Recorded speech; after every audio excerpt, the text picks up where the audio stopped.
Hi, I am Judge Stover, and I'm privileged to be the pastor of the Sutherland and Larrabee United Methodist Churches.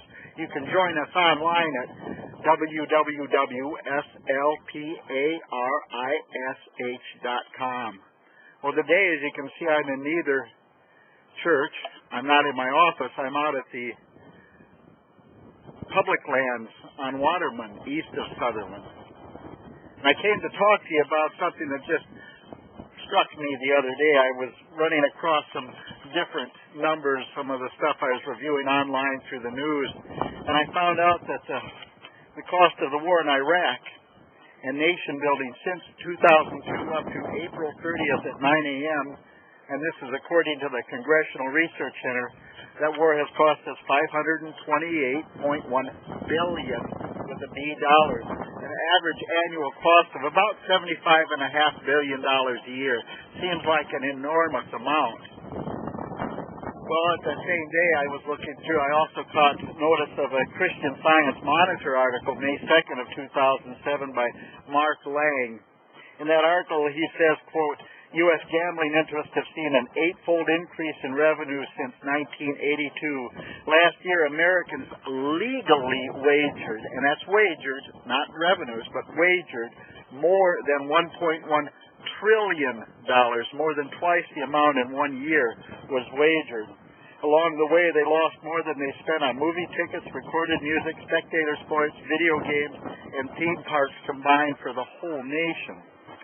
Now, they're probably on the higher end. They're a conservative group, but the more liberal aspect, the ABC News reported that by 2011, that's just less than 3 years away, gambling revenues, not the wagers, but the actual money lost or taken in through gambling, will exceed $144 billion a year. That's about twice what we're spending on the war in Iraq right now.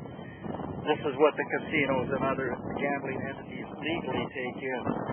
They also reported it, or the Christian Science Monitor in 2002, that Missouri in 2002 had revenues of $1.2 billion in gambling.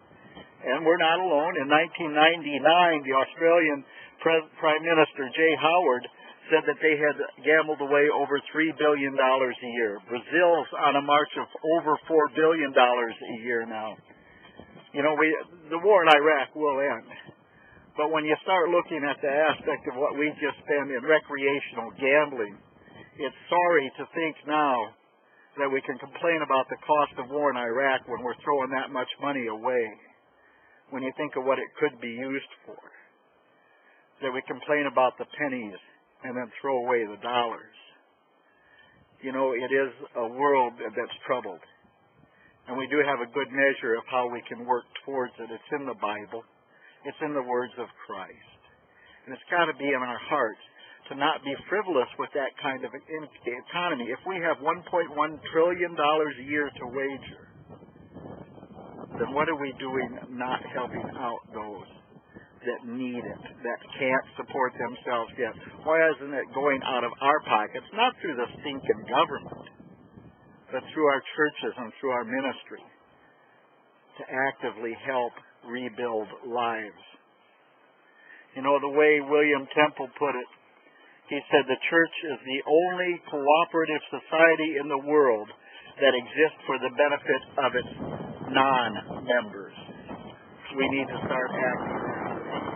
And may God bless us, and may God forgive us for what we've been through. Shalom.